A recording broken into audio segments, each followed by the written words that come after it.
anonymity, but we will help locate someone if there are grave fears for their safety.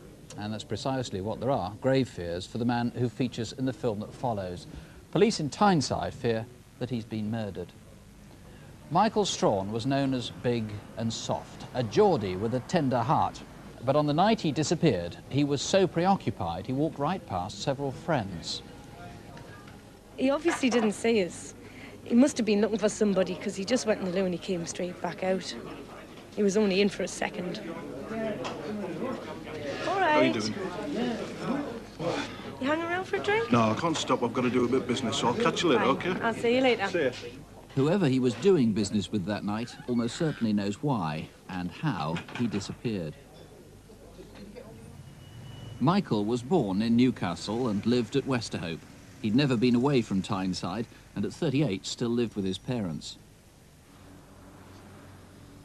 He'd been a forklift driver, but in 1990 was made redundant.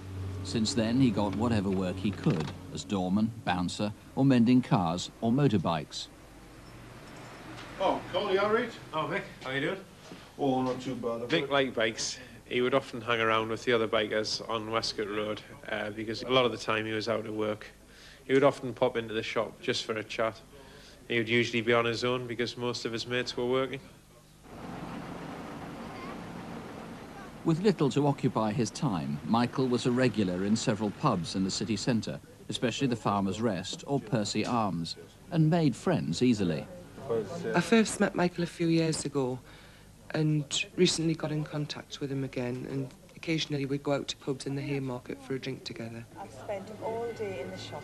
Michael had a heart of gold and he would do anything for anybody.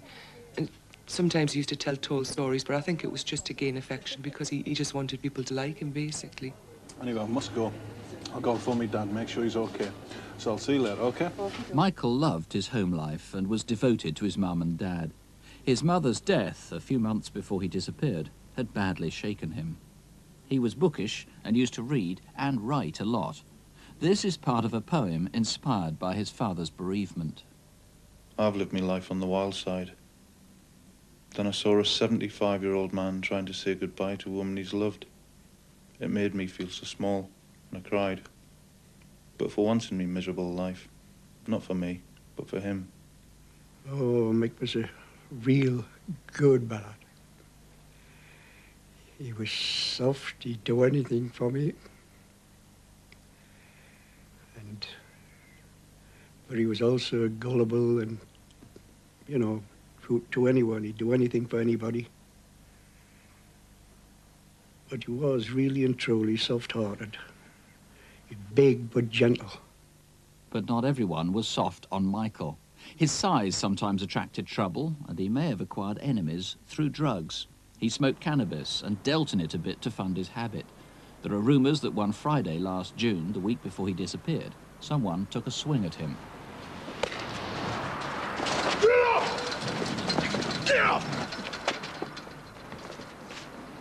It said a white Ford Transit was involved.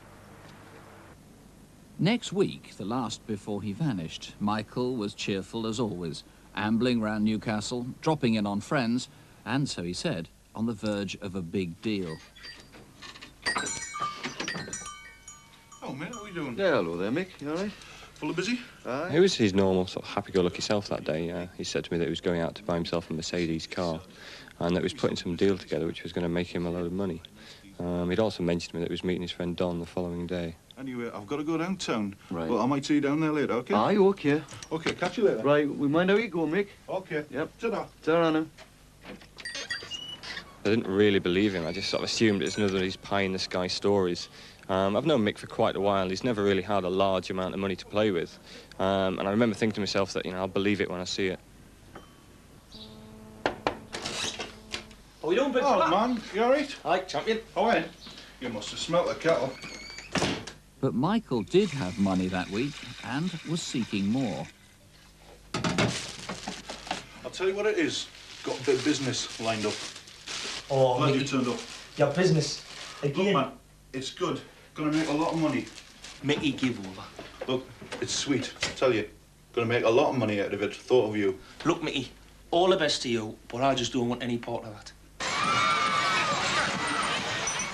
The day Mick disappeared was Friday the 19th of June, the day the Hoppings opened, the largest travelling fair in Europe. By now, Mickey had raised several £1,000s. Look at that. It's going to make me a lot of money. Hmm? Are you all right? Oh, no, I feel awful. What's the matter? I was feeling ill that day and a bit sorry for myself, and when he showed me the money, I didn't even bother to question where it'd come from. I'll leave you. Gotta go.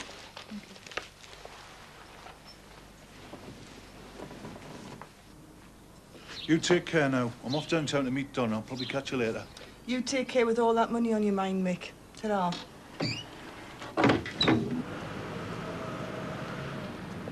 At 8:30 that evening, Michael was seen outside the Percy Arms in Percy Street.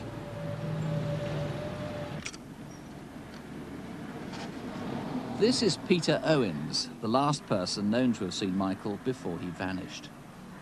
I'd arranged to meet some people for a drink that night. I know Mick because Mick books bands for a party at Don's farm, and I play bass guitar in one of the bands, and we'd played at one or two of his parties. Oh, Mick, how's things? Oh, mate, you all right? Yeah. Have you got anything sorted out for the party? Yeah, I'm off. Just waiting for a couple of lads to pick us up. I'm off to Durham. Going to pick up the marquee. Oh, so Peter recalls Mickey was relaxed as usual. The time then was 20 to 9. I think it was the very next morning it just hit me. I knew something was wrong because he wasn't the simple reason he hadn't gotten home to me. He would have moved heaven and earth to get back to me. Michael's car was found 100 yards from the Percy Arms. That was 6 months ago. He vanished on Friday the 19th of June. Inside was Mickey's precious cap. It's almost certain somebody watching this programme tonight knows what happened to Mickey. Please call in. Incidentally, if you saw Mickey anywhere, you'd certainly remember him. Remember, he's 6'3", 23 stone, and pretty fit. Thai boxing champion as well, if not a champion. He used to teach it. So please call us here if you can help. Superintendent George Waugh is answering the phones here, 081 811 8181, or you can call his colleagues in Newcastle. They're on 091, the code for Newcastle, 221 8020. That's 091 221 8020.